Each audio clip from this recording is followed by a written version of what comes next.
Hello everyone. Welcome to the Allied Talk series. Thank you for being a part of this thought-provoking conversation with Dr. Rodgers, who will shed light on the Appear program, a specialized initiative dedicated to addressing eating disorders. Dr. Rodgers will delve into the realms of disordered eating and adolescent young adult psychopathology, with a keen focus on the impact of sociocultural factors on body image and eating concerns. Let us begin with our talk series. It's a true honor to have Dr. Rodgers join us as our honored guest for this event to share with us her work in the Appear program specializing in eating disorders and also the interaction of eating disorders with disabilities and chronic illness. Dr. Rodgers is a professor of applied psychology at Northeastern. Welcome, Doctor. Thank you. Her interests are in the area of body image, disordered eating, adolescent or young adult psychology. Her research aims both to examine sociocultural determinants of health-related behaviors, but also to generate research which may inform public policy. So the floor is yours. You may start speaking. Thank you. So I have a few slides.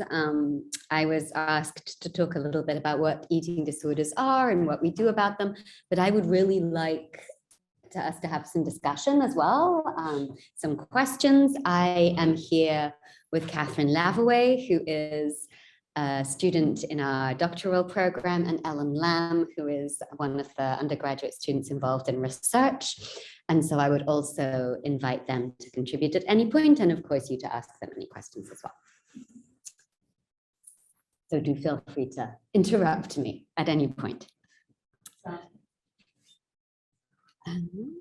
Are we moving forward? No. Okay, this was fun. Here we go. So this is a little fact sheet about eating disorders. I am not going to talk much about what eating disorders look like in terms of behavior, because it's generally understood that it is a little risky to describe the behaviors in case individuals who have appearance or shape concerns or are not in the best place learn of a behavior that they are not already using, and we don't want that. So generally, eating disorders are disruptions to eating behaviors. And it's very important to understand that although there are stereotypes about eating disorders mainly affecting some demographic groups, so we have this idea that they might mainly be found in young white women, for example, we actually know that they are present across groups, across genders, across cultures, across sexual orientations, across ability, all types of groups. So you can see from the statistics here that there are approximately 30 million individuals who experience an eating disorder worldwide. We also know that 60% of individuals who receive treatment make a full recovery, which is both encouraging, but also what happens to the other 40%. And so they are disorders that have a long course. They are a significant burden to individuals, and they're actually quite difficult to treat. And there are a number of important comorbidities. So alcohol use is one of them, but also a lot of anxiety and depression. These are not typically disorders that present by themselves, but often in a cluster of other mental health concerns. There are symptoms that are biological, psychological, social, behavioral. As I described, I won't go into the behavioral ones too much, but do know that these things all occur. And this fact sheet was put together by NEDA, which is the National Eating Disorders Alliance. And I have another slide with their help information repeated. But they are a wonderful US-based association that has done a lot of work to coalesce and bring together the existing resources and the knowledge around eating disorders in a single place where they can be accessed by individuals who have concerns or who are interested, or people who have individuals in their immediate environment who they might be concerned about, etc. So they're really a very, very good resource. Just a few more statistics about what we know. So I was talking about the comorbidity. You can see here that up to 69% of individuals who have anorexia nervosa, which is a type of eating disorder, also have obsessive compulsive disorder. It's important to also identify that anorexia is probably one of the things that people spontaneously think about when they think of eating disorders. It's actually a very, very, very small proportion of eating disorders. So many more people who have an eating disorder will be diagnosed with bulimia, with binge eating disorder, or with eating disorder not otherwise specified, which is sort of a catch-all diagnosis that includes people whose presentations are not typical of one of those others. Can you give an example? Yes, that's a great question. So eating disorder diagnoses are based on the severity and the frequency of different symptoms. And so if you're exhibiting those symptoms, but perhaps not exactly at the frequency that is described by the diagnostic criteria, then you would meet criteria for eating disorders not otherwise specified, which we call EDNOS, rather than one of the diagnostic clinical entities.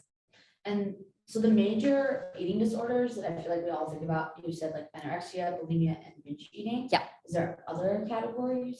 There are other categories that are a little rarer. So there are all of the eating and feeding disorders like pica, P-I-C-A, which is a type of eating disorder where people will eat things that are not food.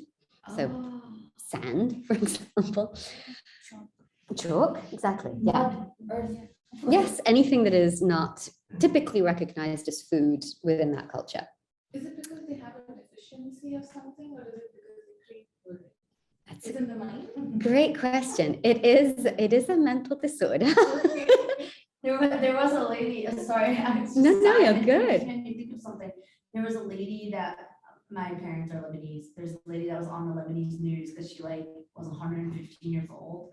And she said her secret was that she ate like earth. Mm. Well, I mean, I'm just, maybe that was yeah. yes. So I Sorry. I didn't realize. no, you're fine. I certainly wouldn't adopt that as a secret to longevity. No, but it is a mental disorder, and that doesn't mean that there aren't biological things underneath. So, you know, there are multiple reasons why people start engaging in the behaviors, but the important thing is that it then becomes a pattern of behavior that is experienced as something that is dysfunctional and painful, right? So one of the other ones is ARFID. That is an eating disorder that is restrictive. So people will only eat certain types of things, but the reason for that is typically not understood as being shape or weight concerns, but more a fear of what might happen if you were eating the other things in terms of choking or vomiting in public and that being embarrassing or things like that. So generally people who experience those types of presentations have had something occur that they felt was scary or unpleasant, and then that has led them to avoid eating certain things. And again, this sort of generalizes to a point where their eating patterns are no longer working well for them in the long term. I have a question. Yeah. Why, I mean, this is fascinating. Like you're teaching me something new, and I feel like we never talk about these other eating disorders like pica or what was the other one? ARFID. Yeah. Why is it that it seems like we've mainstream talking about like anorexia, bulimia, binge eating, but not? That is a good question. I think there are several reasons. One of them is that the way we diagnose eating disorders changes over time. So for example, back in the DSM is one of the tools that we use for providing clinical diagnoses. Back in DSM-4, binge eating was not a disorder. It entered in DSM-5. And so as we go, we change the definition of things. Exactly. I hesitate to use the word improve, although of course that's what we hope for, but it certainly changes. So that's one of the reasons. I think the other reason is that there are probably unfortunate ways in which some eating disorders seem more dramatic or speak more to cultural things than others. So one of the reasons that anorexia is the one that people know about is that it includes eating a very small amount of food, right? And in our culture, that is often upheld as something desirable. The capacity to diet very strictly for a long time is deadly, and yet is often something that people think they would want to do if they felt that they could. Again, it is not something that you want to engage in, but it is seen as something that's sort of very dramatic and sort of exceptional, and that is why people's minds tend to go towards that. Does that make sense? Yes, thank you. Yeah, good question. Yeah. So Yeah. based on whatever you said, so eating disorders, so are they just like they're not just behaviors that people exhibit, but they also can be thought of like a disease that affects the body, and it's also because of certain like mental I'm issues. sorry, I can't hear the question. I'll repeat his question. Yeah. Thank you. Of course. Okay, no, okay, I'm just trying to voice out my thoughts. Yeah. Yeah, so they are sort of induced because of mental issues that change into physical, they manifest themselves as eating disorders. So is it how it flows, or is it something like a disease that does not have a mental? So the question is about the nature of the relationship between psychological pieces and physical and behavioral pieces in eating disorders. And that is a wonderful question and a very, very complicated one. So our current understanding of eating disorders is that they have a genetic basis. So we know from twin studies that if one twin has an eating disorder, the other twin is more likely to have an eating disorder. They also have an epigenetic basis. So there are things in the environment that can modify genes that also impact susceptibility.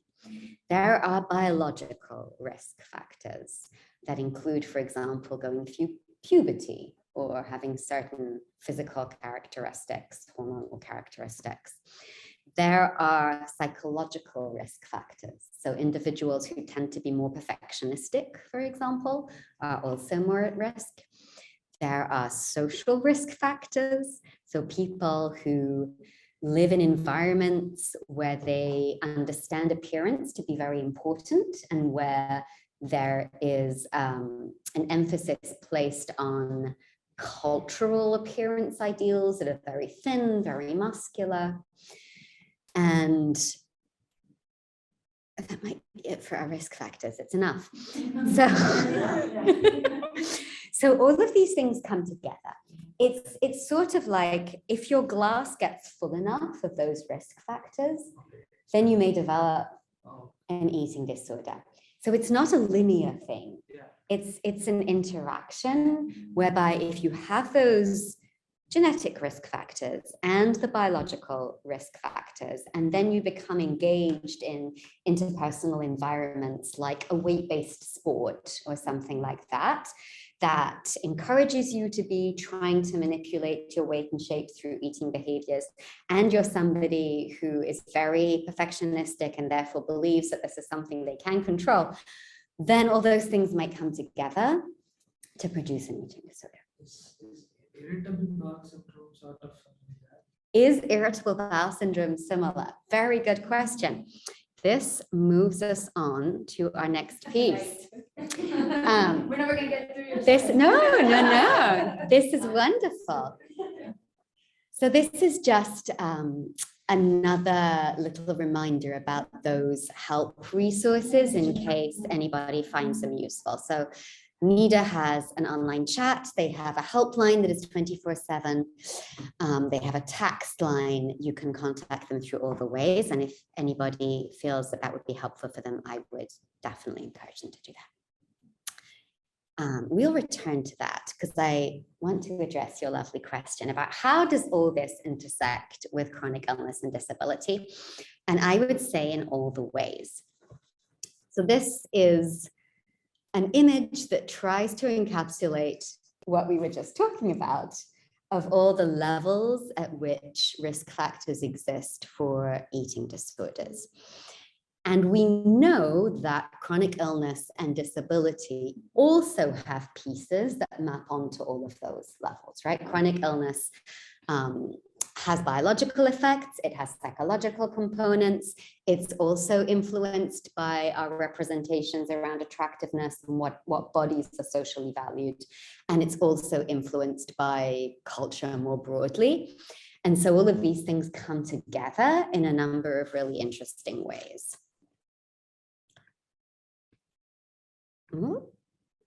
Okay, so if we think of biological factors, and I want to emphasize that my expertise is more in eating disorders and not so much in chronic illness, so I have a lot to learn and to listen to.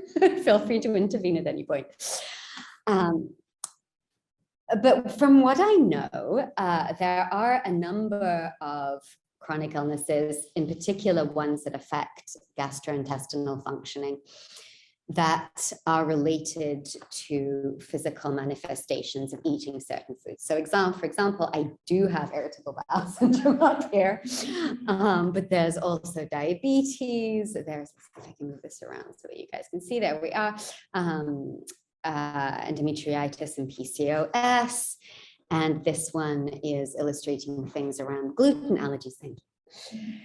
And so in all of these cases, there is an understanding that certain foods will have certain biological impacts if you have one of these underlying chronic illness conditions.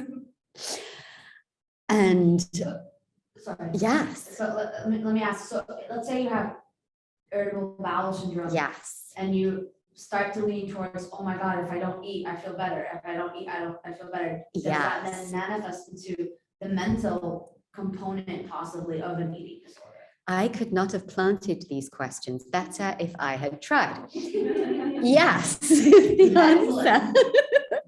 So the next piece that we have is the psychological factors. And exactly as you are saying, they are intertwined, right?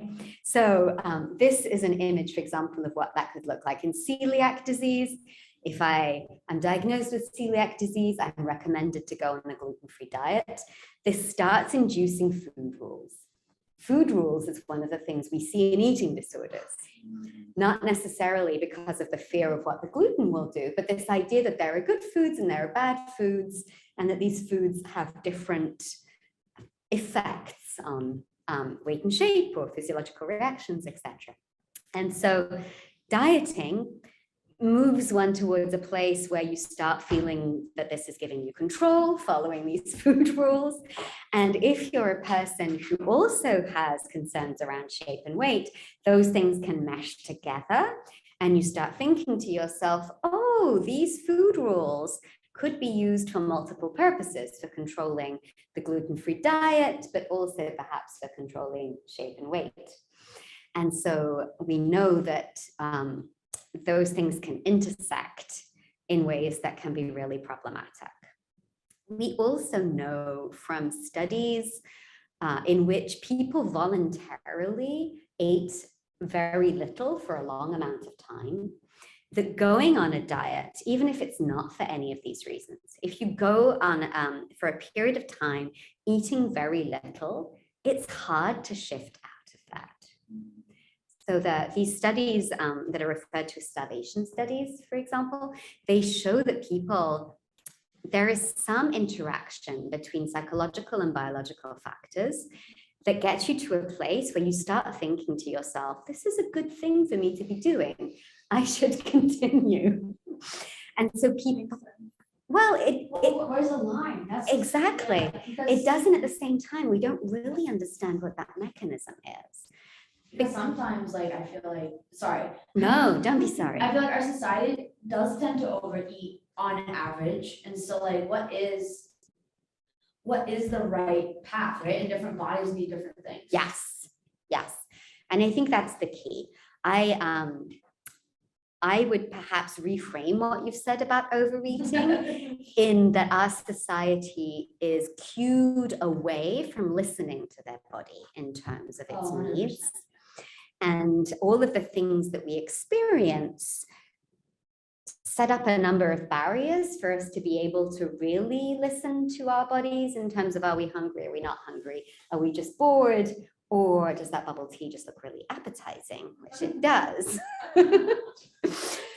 And so that takes us away from what we might call an intuitive pattern of eating, where you're being guided by your body, into a pattern of eating where you're being guided by your head and what you're seeing around you.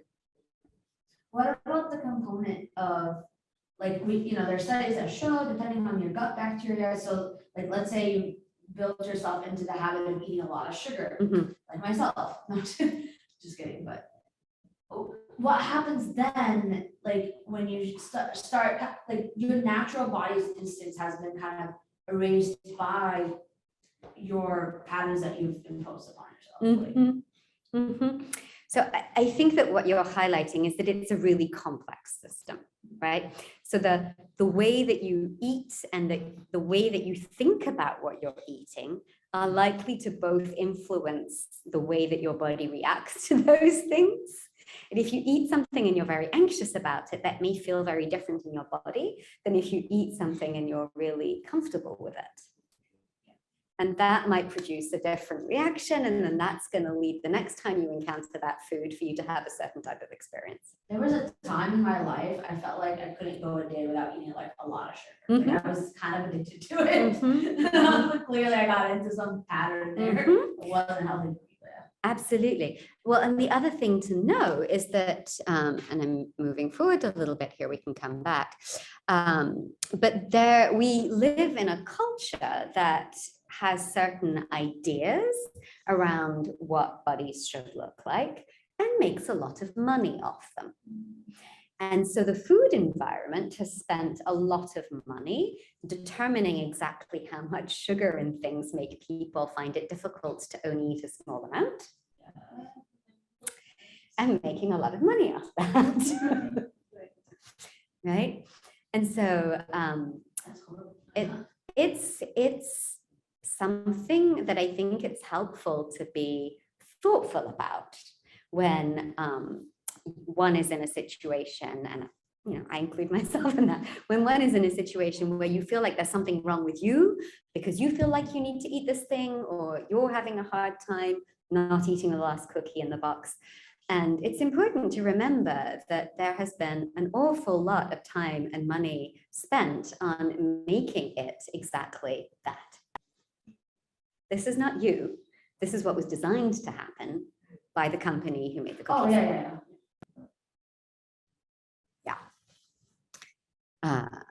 So let's scooch back for a second. So we talked about psychological factors and how they're related to chronic illness. And then we have media and appearance ideals. So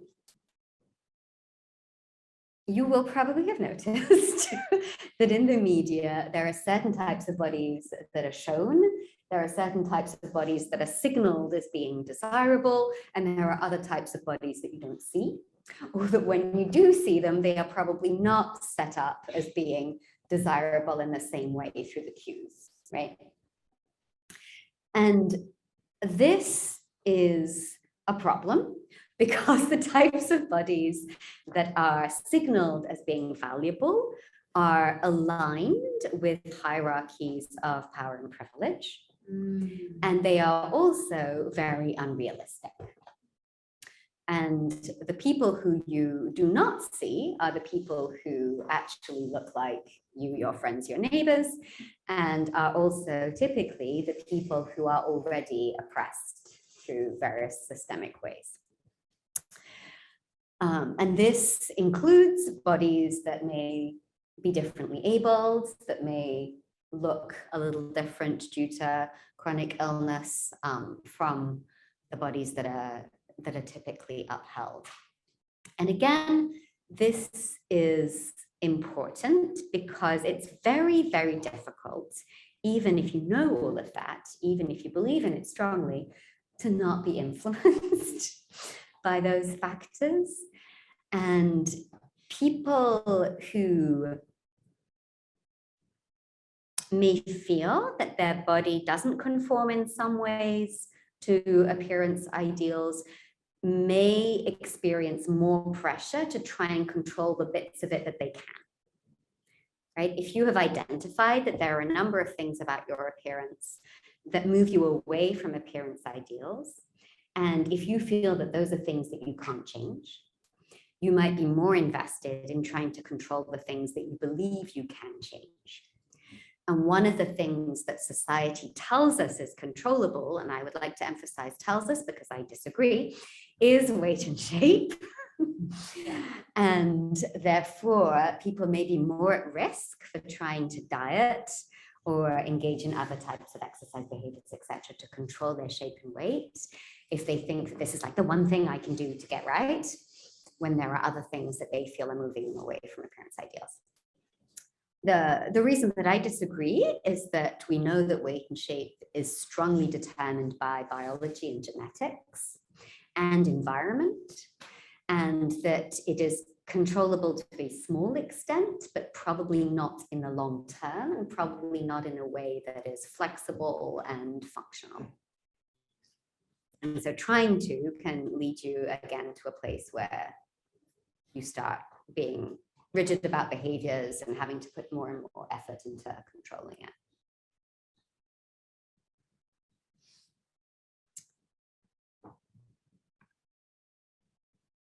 And so that's what we call diet culture, is this idea that we should all be controlling our shape and weight and doing it through eating and exercise behaviors. And so these are some ways to fight diet culture. For example, avoiding harmful forms of media.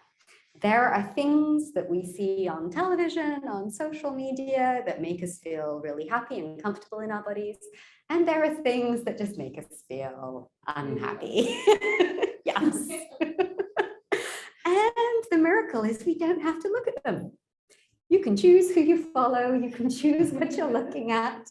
You don't have to look at the things that are making you feel anxious and unhappy with the way you look. Then there's this idea of functionality and functionality appreciation and appreciating what your body can do. And I think this is a really interesting concept in the scope of chronic illness and disability, because sometimes it can feel very disconnected to be told, well, just appreciate your body for what it can do to you.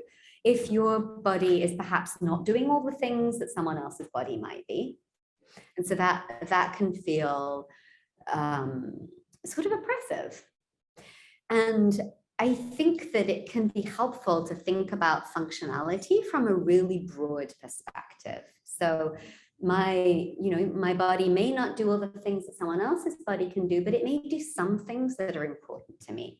Like it might allow me to hug somebody who I feel really warm towards, or it might allow me to engage in activism around something that I'm really passionate about, right? Your body's all brought you here today.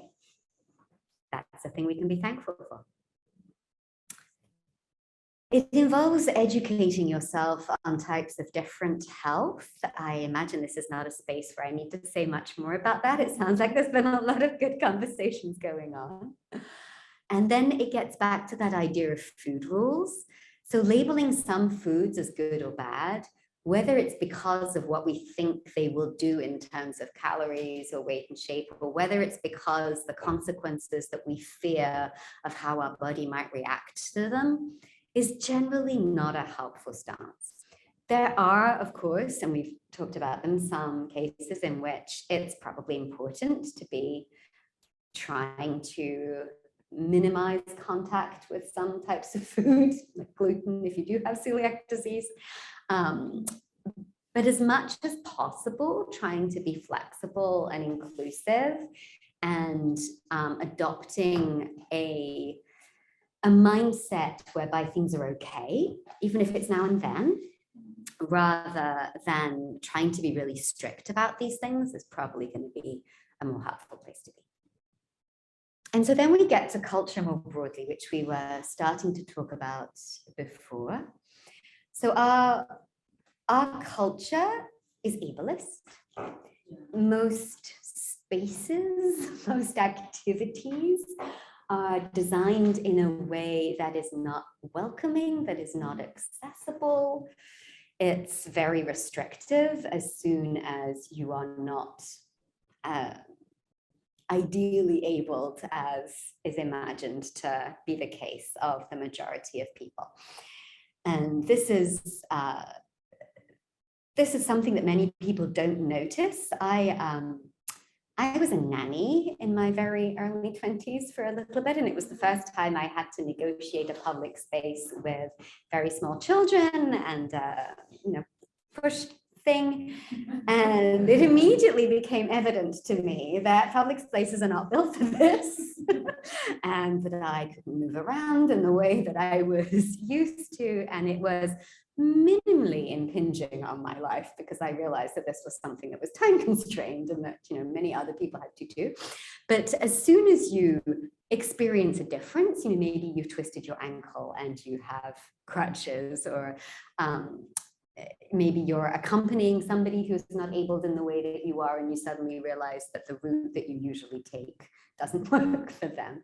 It suddenly becomes apparent how much the built-up space is not organized for that.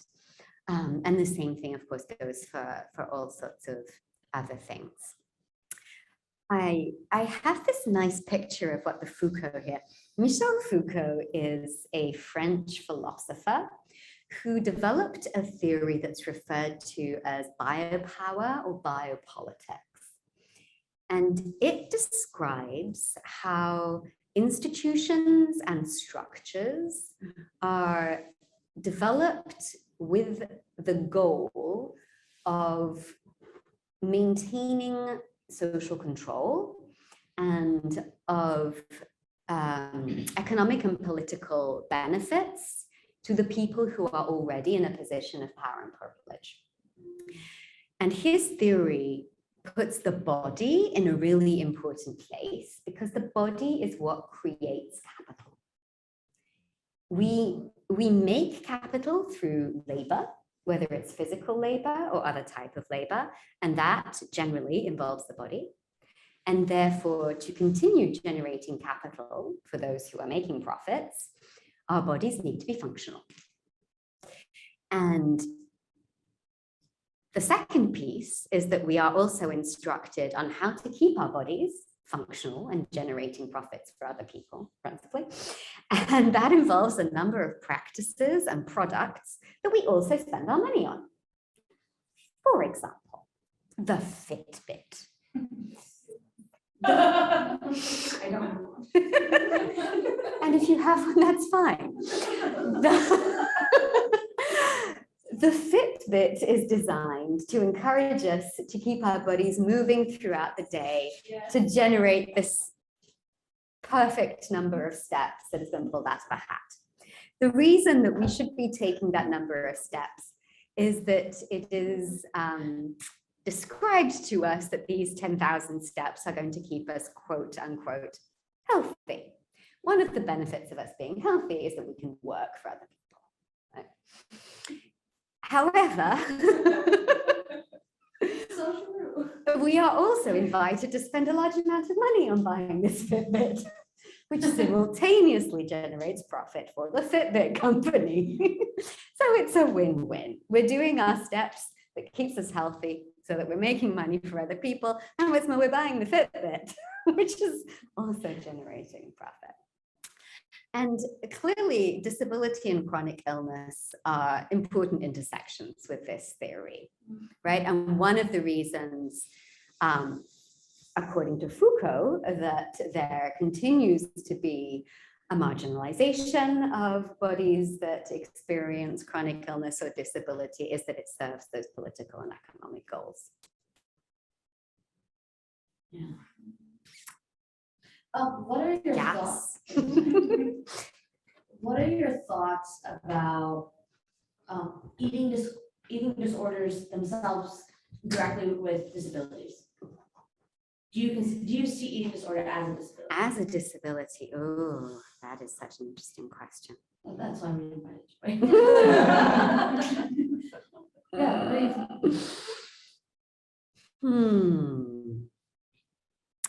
Well, sorry to put you on the spot. no, you don't put me on the spot. I guess I would be interested in your thoughts around this as well. I would say if we're considering a disability as being something that society identifies as being atypical and puts a value on as being less than, then I would say yes. If we're considering disability through a lens of something that is unchangeable and Well, disability can come and go. exactly. So I suppose you could have a disability while you have the eating disorder. Yes. You know, just like you know, it's considered depression is a form of disability too. But then, Yes, you know, yes.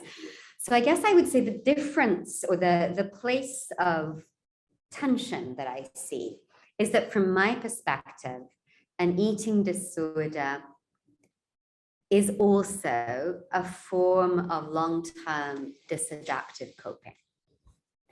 It can be thought of as a pattern of behavior that has resulted at a particular point of time because it served a purpose. And that purpose was useful in the short term, but then it started being a generalized coping mechanism that was not serving the purpose in the long term. And I don't know if there is a similar way of conceptualizing disability. Well, it depends, right? I think you get to decide that. Like, I mean, we're entering like a philosophical Absolutely. realm right now. So, yeah, it depends. I think you get to decide like what, you know, I suppose as an individual, what you perceive as a disability. But because for me, as somebody who is disabled, I am blind. It's, yes, my eyes do not function like other people's eyes. I don't see the word disability as being negative, like I'm not less than as a person, but I do have this atypical expression of a tool, we can say, that other people don't have. Yep. I suppose maybe similar for somebody with eating disorder. Right? They don't have maybe the healthiest relationship with food. Yeah. Which could lead, I have a friend who suffers from an eating disorder, and like it led for her to a slew of health issues also, right? Like lack of nutrition and, you know, a lot of hormonal imbalances and all of that. Yes. So it gives her a chronic illness sometimes. And, Yep. And that brings us back to an earlier question, which is also that I want to highlight that these things go both ways, right? Individuals who did not experience, let's say, gastrointestinal chronic illness before the eating disorder may, during and after their eating disorder has remitted, because the long time during which they had these different eating patterns has meant that their body has changed the way it responds to food in some ways. So they might have IBS afterwards. Sometimes what I have seen is like few people who are eating something, and they stop eating it for a very long time.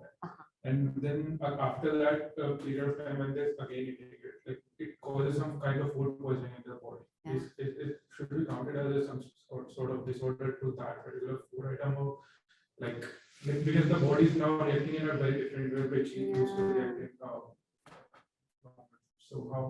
So how do we deal with this? Yeah, I think it depends what it is, right? So for example, my understanding is that people who stop drinking milk for a long time, their body stops producing the same amount of the lactose disintegrating enzymes.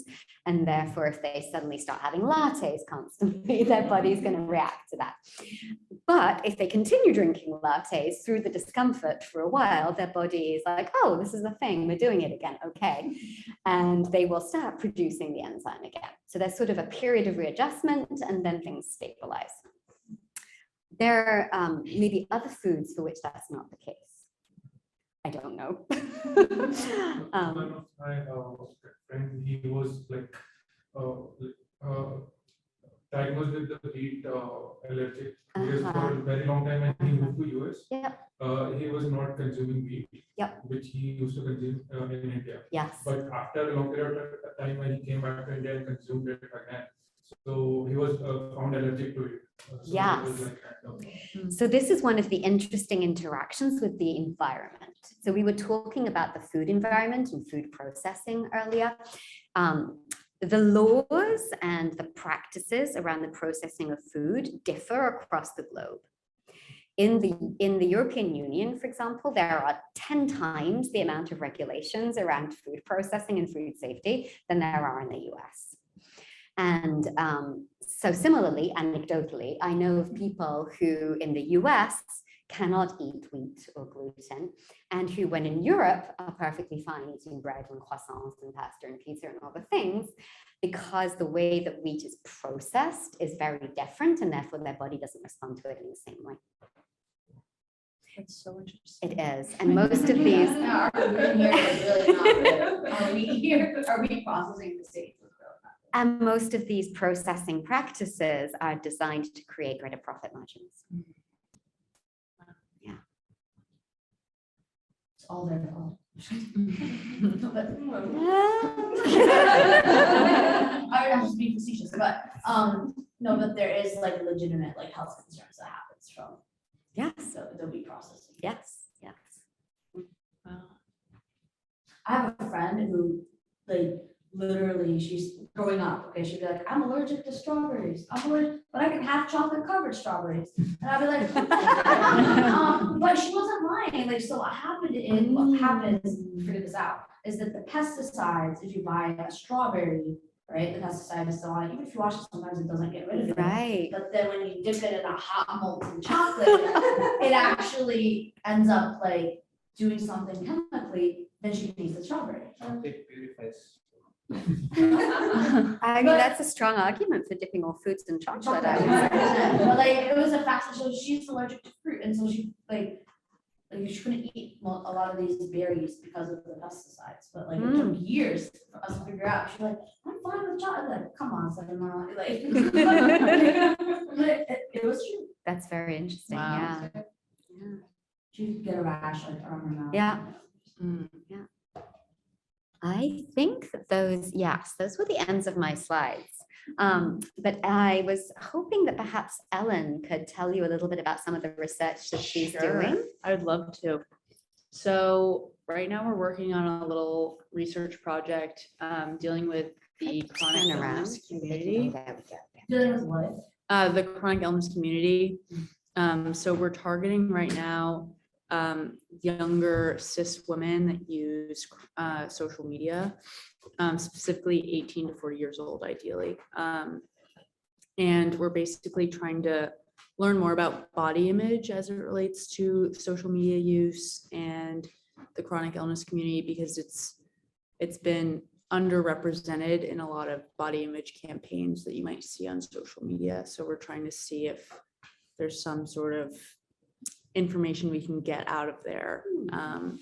So I did bring some flyers. If you guys know anyone or are personally part of the community, feel free to take one. Chronic illness between the ages of 18 to 40. Yes. Yes. Yep. Yes.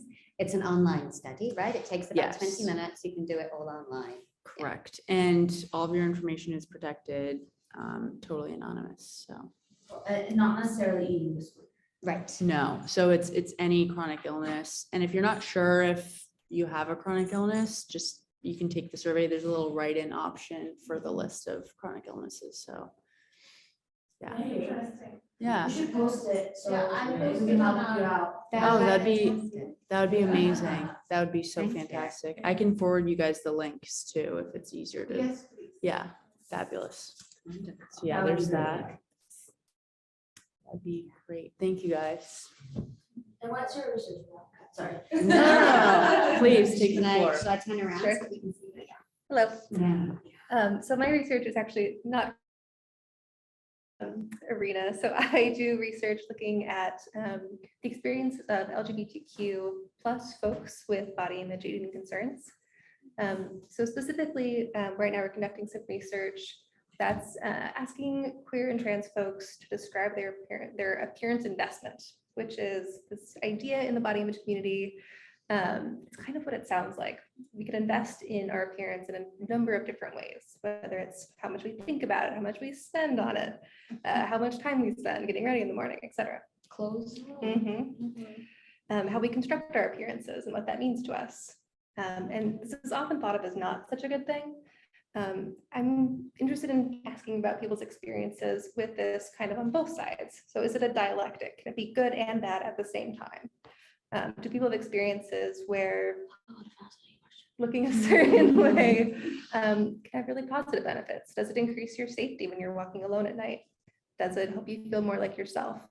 Does it help other people see you as you are? And might it also contribute to body image concerns? Can both be true. Do you know if anybody's done that same question, but like on the blind community? I don't know. That's a good question though.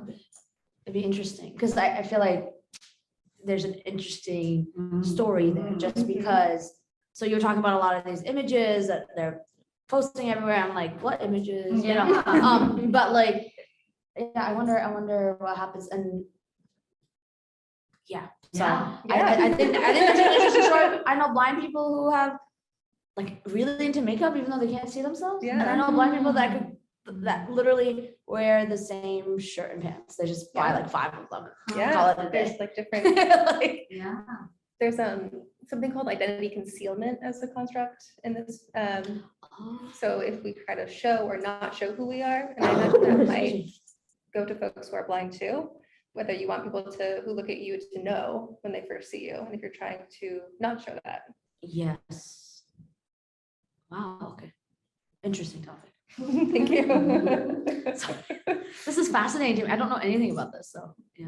I'm curious, like, can these studies be made in a clinical way or like how could be the outcomes? How- So there's, Can you repeat the question?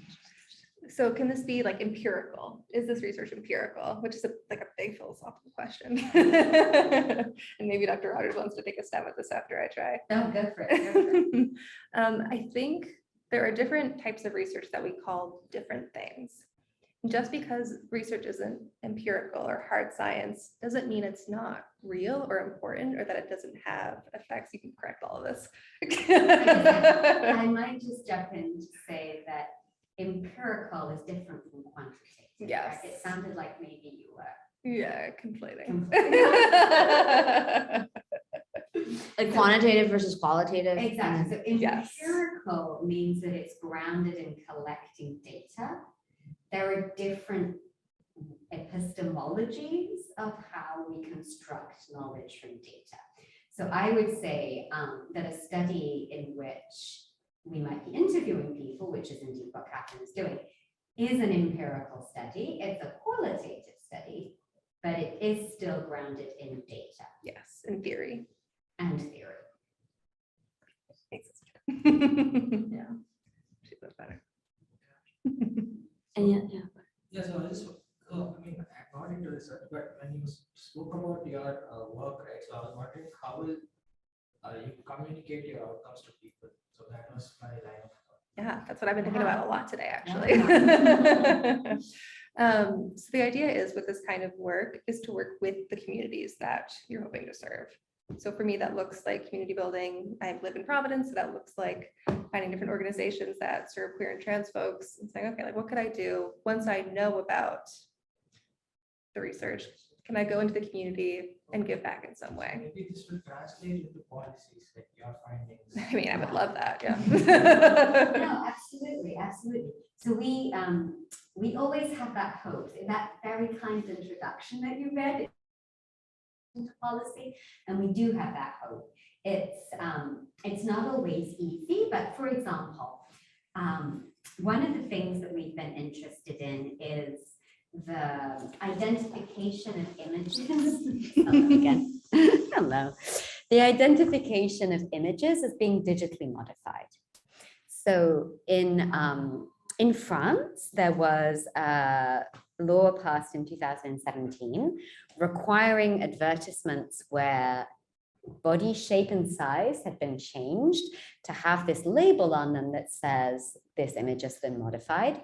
And many legislators in the US have considered this to be a really good idea. People often bring up the idea of the labels on smoking advertisements, etc., saying, look, this is really effective.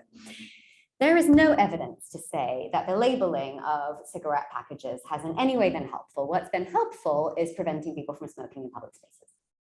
That's what's actually changed behavior.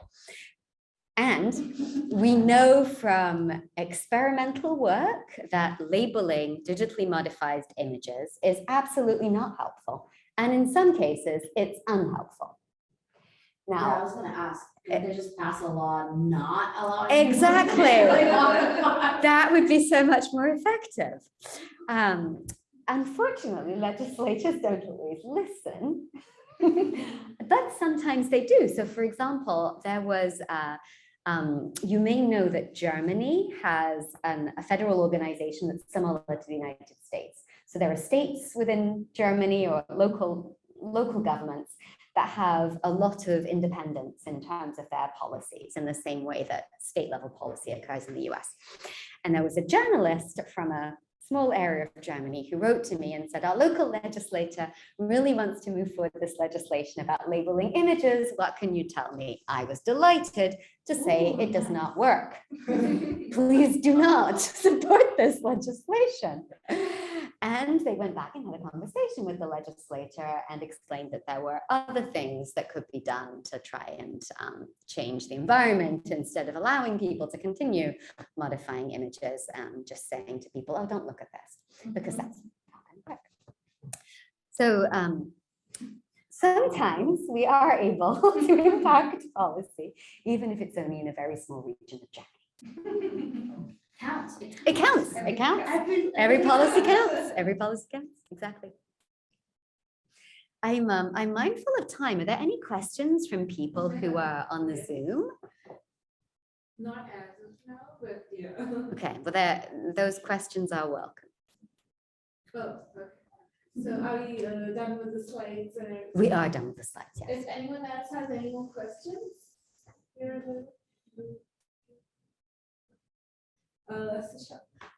thank you so much, Dr. Rodgers, for coming here. Thank you for taking time off your busy schedule and coming here and talking about a topic that's not just for the young adults over here, but also for any generation. And day before, I just read a quote and I just remembered while we were talking that health is not just about a 30-day crash course or a diet course. It's about a complete lifestyle, right? Yes. Yeah. Yes. So it was a wonderful talk. It was a wonderful discussion, I must say.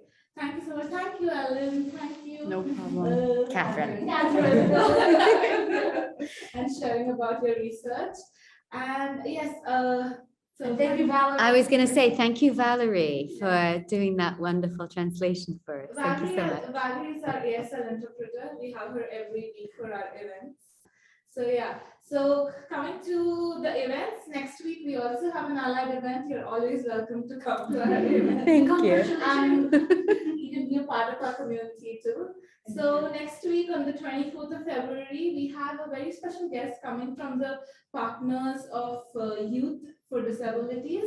They're going to talk about their programs and mentorship. So yeah, it's going to be in the same place from 3:30 to 4:30. It'll be virtual as well. So let me wrap up by saying thank you to our special guest, Dr. Rodgers, and a big thanks to our allied directors, Dr. Mona and Dr. Sandra, for being our backbone. And of course, my entire team, of volunteers and our Minking team. Thank you so much for being such a great support system. So I guess see you next week, next time. This is your host signing off. Thank you. Thank you. Thank you. Thank you, guys. Remember, the conversation does not end here. Let's carry the knowledge and inspiration we've gained today forward into our lives, our communities, and our work. Together, we can create a world that is more inclusive, more compassionate, and more accepting for everyone, regardless of their abilities. Stay connected by subscribing to our YouTube channel, The Allied Project. Also follow us on our social media, Allied_NEU. We have many more enlightening events and discussions lined up, and we'd love to have you subscribe to our newsletters by contacting us on allied@northeastern.edu. Thank you once again for your participation and support. Until next time, take care, stay inspired, and let's continue working towards a more inclusive world. Goodbye, and see you again.